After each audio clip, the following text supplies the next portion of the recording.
எண்ணூர் காமராஜர் துறைமுகம் அருகில் அண்மையில் ஏற்பட்ட கப்பல் விபத்தால் ஏற்பட்டிருக்கும் எண்ணெய் கசிவு எந்த அளவிற்கு கடலில் படர்ந்திருக்கிறது, எது மாதிரியான நடவடிக்கைகள் எடுக்கப்பட்டு வருகின்றன என்பதை இப்போது விளக்கமாக பார்க்கலாம்.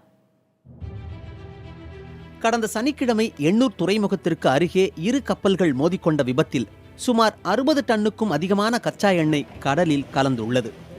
இதை அகற்றும் பணிகளில் பல்வேறு துறையினர் இணைந்து செயல்பட்டு வருகின்றனர். விபத்துக்கு காரணமான கப்பல் நிறுவனங்களுக்கு விளக்க நோட்டீஸ் அனுப்பப்பட்டுள்ளதாக எண்ணூர் துறைமுக நிர்வாகம் தெரிவித்திருக்கிறது. Our other team, they are meeting with them.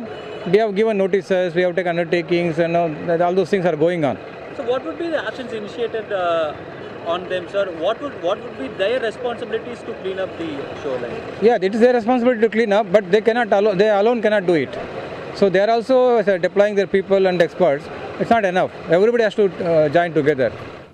கடலில் கலந்துள்ள எண்ணெய் கசிவை அகற்றும் பணியில் 1000க்கும் மேற்பட்ட பணியாளர்கள் ஈடுபடுத்தப்பட்டுள்ளதாகவும் இந்த பணிகள் இரவு பகலாக மேற்கொள்ளப்பட்டு 2 நாள்களில் முடிக்கப்படும் என்றும் திருவள்ளுவர் மாவட்ட ஆட்சியர் சுந்தரவள்ளி தெரிவித்திருக்கிறார். கோஸ்ட் கார்டு இப்போ ஃபீல்ட்லேயே இருக்காங்க. இப்போ இங்கே ஒர்க் பண்ணுறதே அண்டர் கோஸ்ட் கார்டு சூப்பர்விஷனில் தான் நடந்துகிட்ருக்கு. அவங்களோட கைடன்ஸில் தான் இருக்குது. அவங்களுடைய மென்னே கிட்டத்தட்ட 100 மெம்பர்ஸ் இங்கே இருக்காங்க. அது இங்கே ஒர்க் பண்ணுறது மட்டும் இல்லாமல் அவங்க த்ரூ ஹெலிகாப்டர் வேறு எங்கேயாவது இந்த பேச்சஸ் ஆயில் பேச்சஸ் ஸ்ப்ரெட் ஆகிருக்கான்றதையும் கண்டுபிடிச்சி அப்பப்போ ஒர்க் பண்ணியிருக்காங்க. அவங்க டீம் ஷோர் முழுக்கவே குரூப்ஸ் போட்டு ஒர்க் பண்ணிகிட்ருக்காங்க.